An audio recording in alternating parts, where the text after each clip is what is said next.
Welcome back to the Charismatic Voice. Today's selection was chosen for the month of love by our patrons, and I'm excited because we get to dive into some Bonnie Tyler. I have heard this song before, but I've never done a deep dive analysis of her voice, and I had never read through the 4 pages of lyrics, which are a little creepy, to tell the truth. Let's get to it.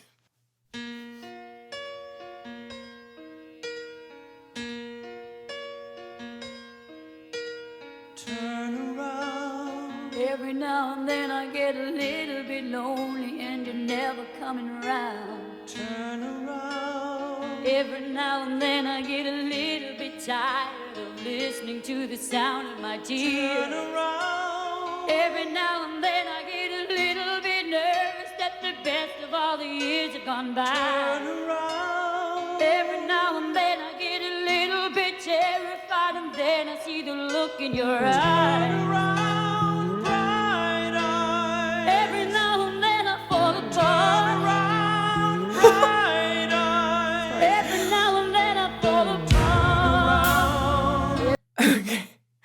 So I say this with absolute adoration for the song and new discovery. I'm shocked by all of the turnaround moments here. This idea that not only is somebody possibly stalking her, but it seems like she's inviting them to stalk her. And they're just like, whoa, y'all, stalking isn't cool. But I mean, I think even after inviting it, it's still not cool. Okay, just gotta put that out there. Okay, good. A lot of people misinterpret invitations as being stalking invitations. I don't know. Some people just believe what they want to believe. That's all aside. We've dealt with the creepy aspect of the lyrics, and when I saw the eyes lit up with the bright eyes, it introduced a new idea of creepy to me. It was like a zombie had come back. Now let's actually talk about the singing. We'll get into the bread and butter of my expertise here. I have a lot of things to say about her voice and a lot of new discoveries also.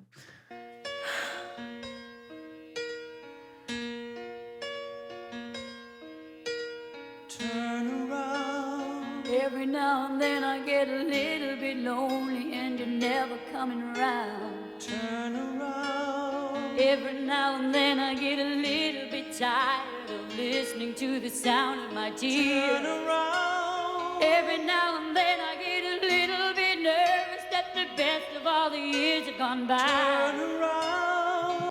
So there have been so many instances in here where we've had just divine expression of emotion.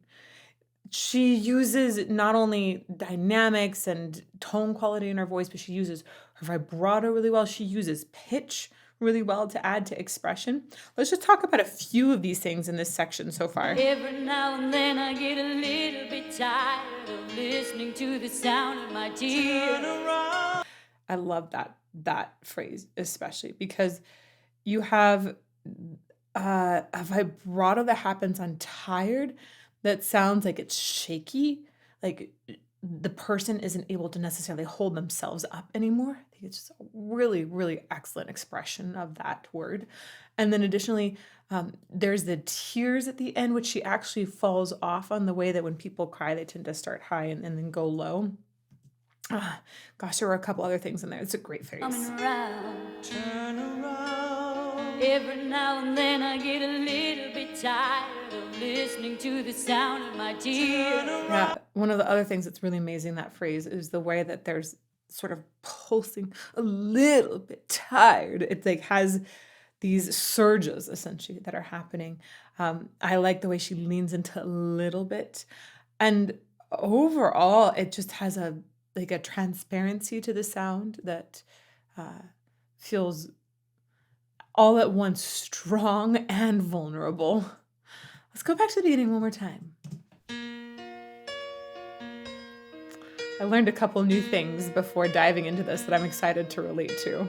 Turn around. Every now and then I get a little bit lonely and you're never coming around. We're going to talk a lot about her rasp Every soon. now and then I get a little bit tired of listening to the sound of my tears. Every now and then I get a little bit nervous that the best of all the years have gone by. Every now and then I get a little bit terrified, and then I see the look in your eyes. Every now and then I fall apart. Every now and then I fall apart. So check this out. A lot of times when we have males and females singing together, they're going to be in different octaves. It's not very common that you have them actually singing the same notes over and over here. We have also, in addition to this, we have an incredible songwriter that's worked on this and I think really knows voices well.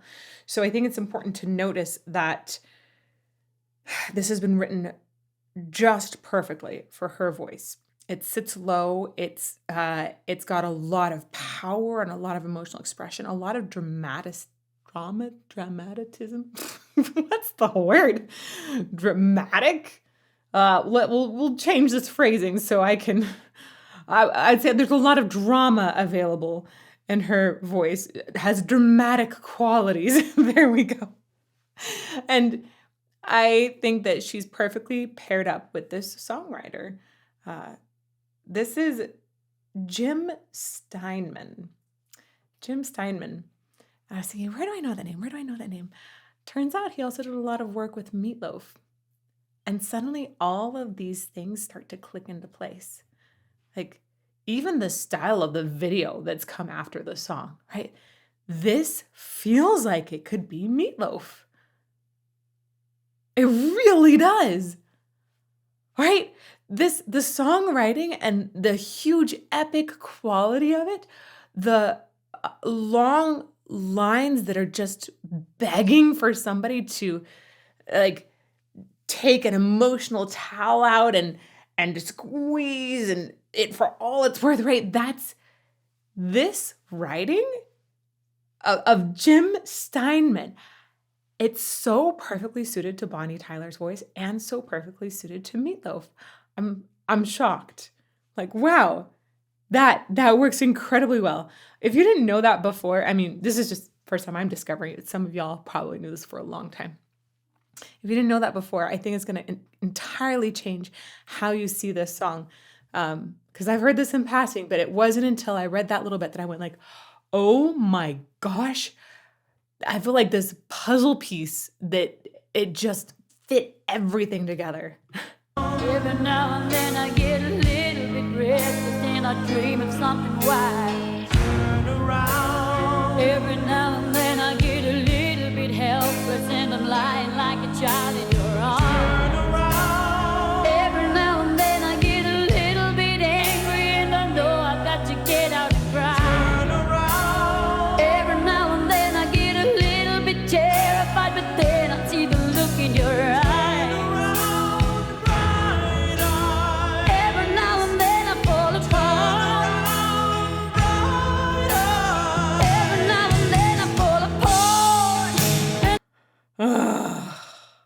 All right. This is like that classic 80s ballad that's just so massive and full of love and longing and just really, really, really well written and really well executed. We'll get into some details about how that's also good. But one of the first things we have to discuss is like this instrument that was being worked with, this like lead vocal, Bonnie Tyler's voice. First time doing a deep dive on her, right? Heard her in passing. I'd noted before that she had a raspy voice, but it isn't until I'm listening in these headphones really carefully to the vocal quality that I'm noticing how much like she's got to have actually one of the raspiest and sometimes most irregularly raspy voices that I've heard in lead iconic female singers. And it makes up a signature sound and she's made it work extremely well for her. But oh boy, that actually has some concerns on the voice science side for me, which I want to talk about and talk about how she's overcome those as well. So I'm going to go back. Let's pick out some of these points and I'll point out, especially where it feels irregularly raspy. Listen for these. Oh, let's go back a little more. There. That's actually right on the money.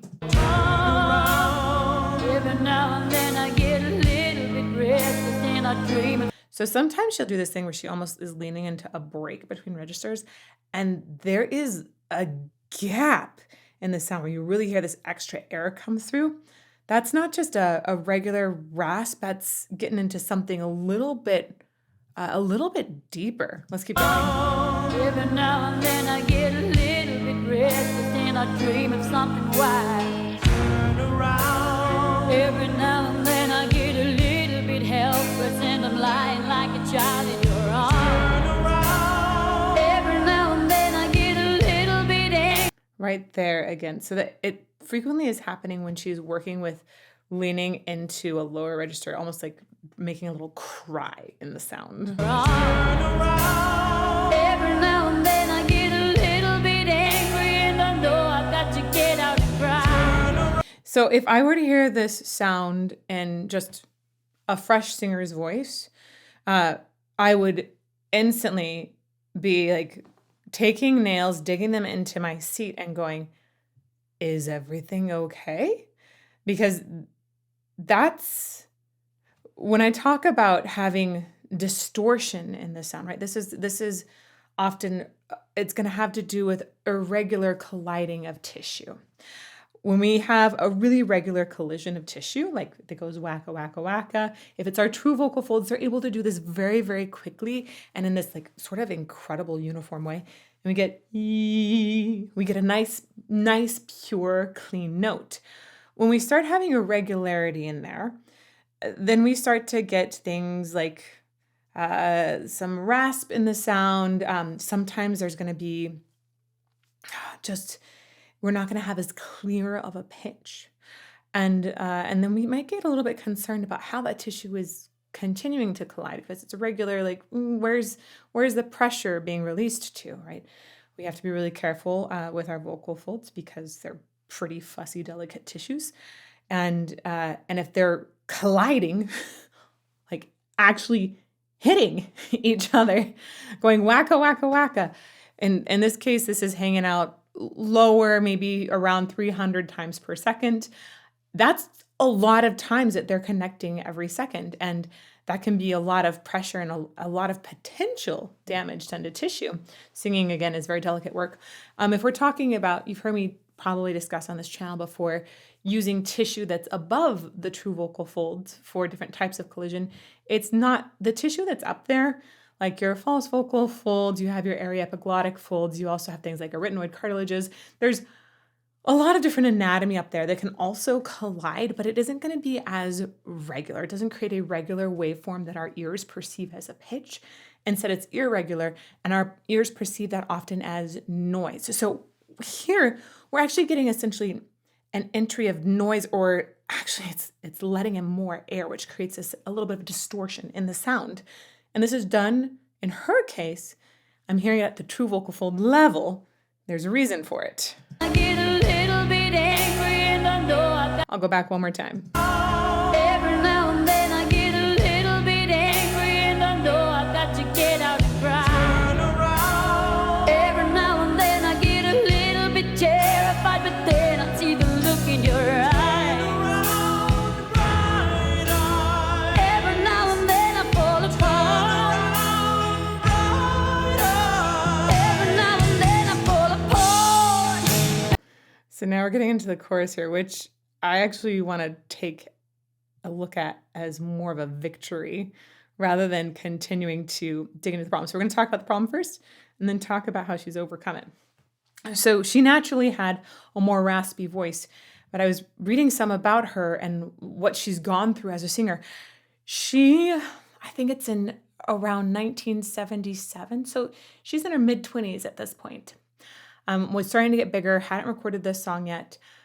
She developed vocal nodules several times in her career. And This is really important to know. Vocal nodules are occurring due to repetitive collision damage. So when we talk about hitting those vocal folds together really hard, if you're singing really loud, you're belting really loud, or you're like an opera singer, if you're singing tons of high C's and it's dramatic, those kinds of voices are more prone to vocal nodules because we have a lot of air pressure built up underneath vocal folds that are going really, really quickly.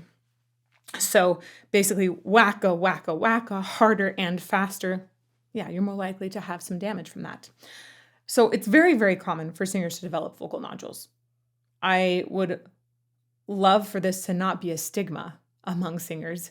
It used to be that people would hear, oh, that singer had nodules, and they would say, oh my gosh, their career is over. And that's not the case. That's not the case. I know it's not the case because I had nodules a couple different times, usually associated with big dramatic roles and allergies. At the same time, I switched some things in my technique. I got an allergist and did immunotherapy. It really helped. My vocal nodules stopped coming back.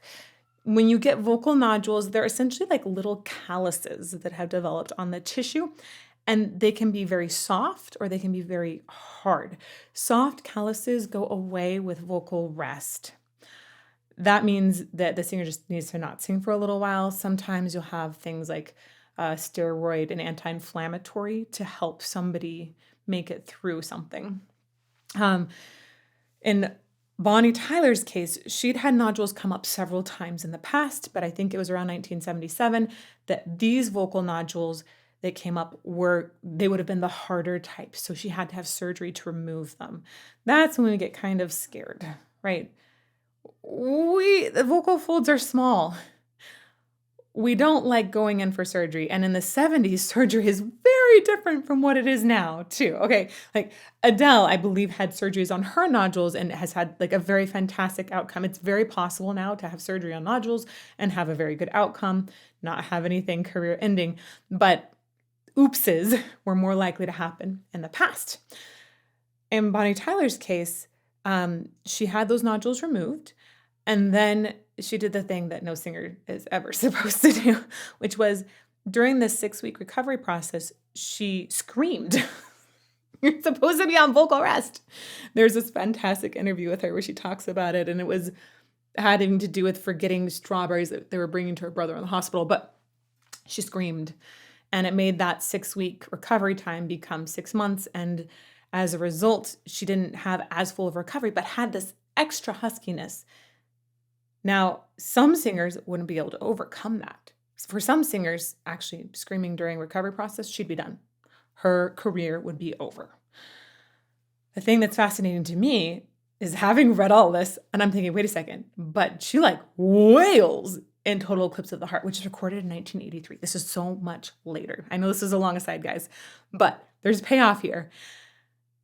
I feel incredibly impressed that she was able to bring things back together after 6 months in recovery. That should have been 6 weeks. Bring it back together and have an incredible career that's still, I believe she's still going. It went for a very long time at least. This means that she learned how to sing around that huskiness, learned how to make it a part of her signature sound, learned how to embrace it, essentially. Instead of thinking, oh my gosh, I'm tearing apart my vocal folds all the time and having the fear of the nodules come back that can be debilitating after surgery. So let's go back a little bit and then just pay attention to the way she brings us into the chorus here. I'm pretty excited for it.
There's nothing I can do, a total eclipse of the heart.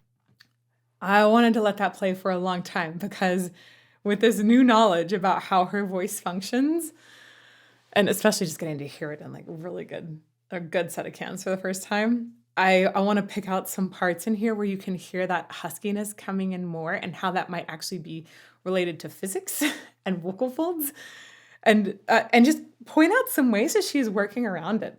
So I think this is incredible. There are so many people that would have ran away from having essentially like an additional hole in the sound. And instead, she has turned it into a career-defining, a career-defining like trophy. It's amazing.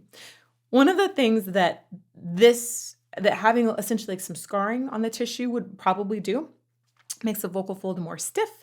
It'd be more difficult for that vocal fold to come together completely. When it comes together completely, we get a more clean sound.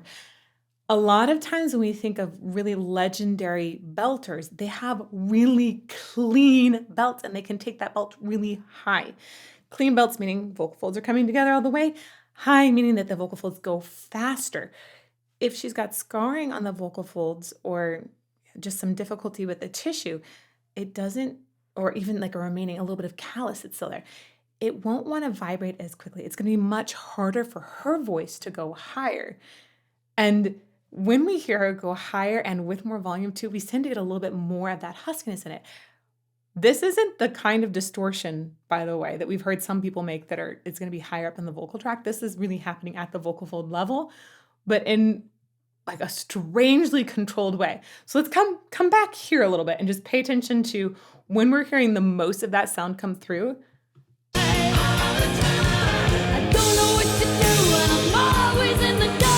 That's actually a great example. It happens usually when she goes up high and loud that we're going to get the most bit of that. It happens in all kinds of places, but that is where it's most likely to get the most distortion in the sound. I don't know what to do and I'm always in the dark. We're living in a powder keg and giving off balls. I really need you tonight. Again, if this was somebody else, I would think that their voice was just falling apart, and instead she's learned how to power through it and make it a part of her control. Gag and giving off balls. I really need you tonight. Forever's gonna start tonight. Forever's gonna start tonight. Upon a time I was falling in love, but now I'm only falling apart. There's nothing I can do, a total eclipse of the heart. So when she's a little lower and softer, we're less likely to hear essentially like just a regular motion of the vocal folds, so some of that distortion, which is what we got that really pretty part there. I have a big theme I want to put with this, but I think let's keep going in the music for a bit and we'll talk about that later. Nothing I can do, a total eclipse of the heart.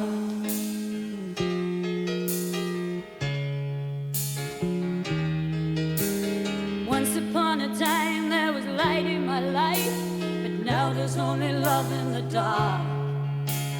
Nothing I can say, a total eclipse of the heart.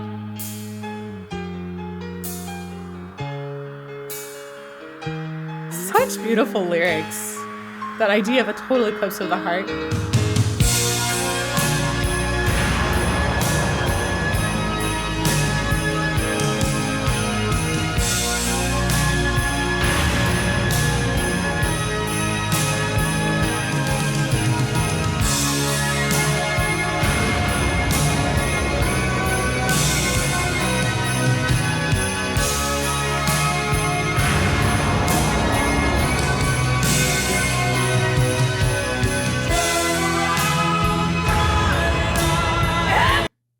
Yeah, I think part of the dramatics of this situation just keep bringing me back to Meatloaf.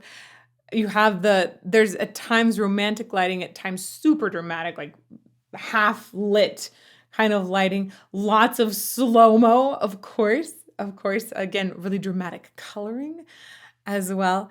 And even in the music, you have these builds and these key shifts. And you're like, oh, yeah, I arrived at another climactic moment. This is just part of this writing. It's designed to have climax after climax after climax and continually one up. I know for some people, it starts to feel tiring, actually, how much climactic moments we have in these kinds of songs. They're just like uber epic. But I think that this is incredible. I think about a lot of the classical composers that wish they could have this sort of pattern. I think this is essentially what Beethoven did or aimed for in some cases. Just big moment after big moment after big moment. Just a little bit.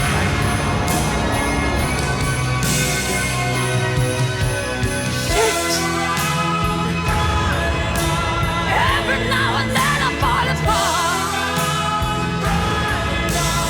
Every now and then I fall apart. What is happening in the music video at this point? Did all of these people die or become possessed? This kind of took creepy up to the next level.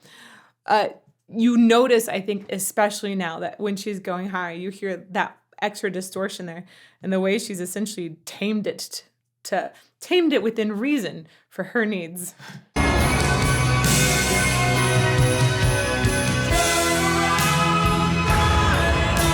Every now and then I fall apart. Every now and then I fall apart. And I need you now tonight. And I need you more than ever.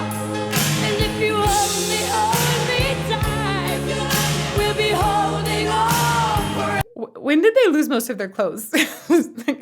Last I saw them, I thought we had weren't they in like choir boy outfits? Every now and then I fall apart. Yeah, that's a lot of clothes to suddenly disappear. And I need you now tonight. And I need you more than ever. And if you hold me tight, we'll be holding on forever. And we'll only be making it right. 'Cause we'll never be wrong. Okay, I'm pretty sure I was wrong. I think we have two different groups of boys, men, male-ish figures. Some that are scantily clad and some that are not. It's so nice for a change, by the way. I get frustrated sometimes by videos that are just featuring scantily clad women. Yeah, I know that can be fun sometimes, sure. But it would be nice if there were more things, a little more balance. That's all I'm saying. And we'll only be making it right. 'Cause we'll never be wrong. Together we can take it to the end of the line. Love is like a shadow on me all of the time. Wow. I don't know what to do. I'm always in the dark. We're living in a party cake and get off spot. I really need you tonight. Forever's gonna start tonight. Forever's gonna start tonight. Once upon a time. Y'all, that is so impressive. I think now that you have a little bit of background on the incredible hardship that she overcame for her career, it just, the respect for me grew immensely, just truly immensely, because I do think that most singers, 99.9% of singers, would have quit. I really do. And instead, she said, no, this is my sound. It's like there's so much boldness in this woman and determination. I said, no, this is my sound. I'm going to make a career out of it. And this comes to the theme that I really wanted to bring into this video today without even knowing too much about what I would hear. I knew the moment I read about her story that I wanted to talk about this, because the surgery occurred for her before she'd really made it big. Yeah, she was rising at that point, but she hadn't recorded this yet. She hadn't recorded a lot of the hits that she released yet. She hadn't made it to the Rock and Roll Hall of Fame. There's a whole bunch of legendary things that she achieved later. For so many people, they will stop once they hit a difficult place in their journey. And it can often be especially some sort of vocal thing that they feel like they can't overcome. And I think that the most incredible vocalists often have some sort of flaw that instead they've embraced. I think that this is perhaps even bigger than voice. I think it might just be about art in general, that some of the greatest artists we know are people that instead of saying, I want to be perfect, decide, oh, I just want to be human, and take my humanness and make it a superpower. I totally believe that people can work through their flaws and discover incredible success with whatever their flaws, whatever their quirk is. Once you discover that, instead of trying to hide it all the time, maybe consider featuring it. How can you feature that in a really awesome way? I think she's just done an amazing job.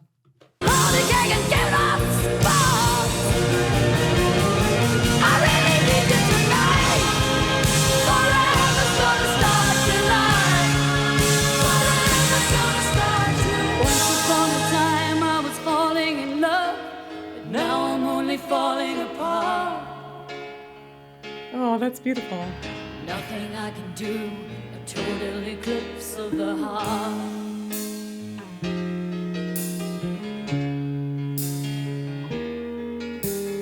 Once upon a time there was light in my life, but now there's only love in the dark. Nothing I can say, a total eclipse of the heart.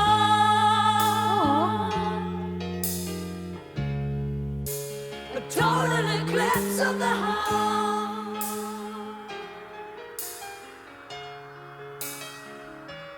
Turn around, bright eyes. I didn't remember that this part existed in the song with the whoosh moment. Okay, it might not be stalking. It might just be haunting. Just got to put that out there. After seeing the music video here, maybe it isn't all about somebody stalking another person or even wishing for another person to stalk another person. Don't do it. Maybe it's about being haunted by somebody you love. I think it's possible that this just got darker.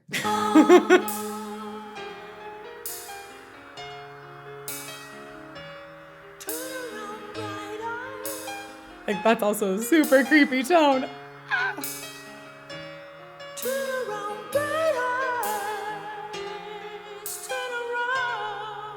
Oh yeah, that'd be disorienting.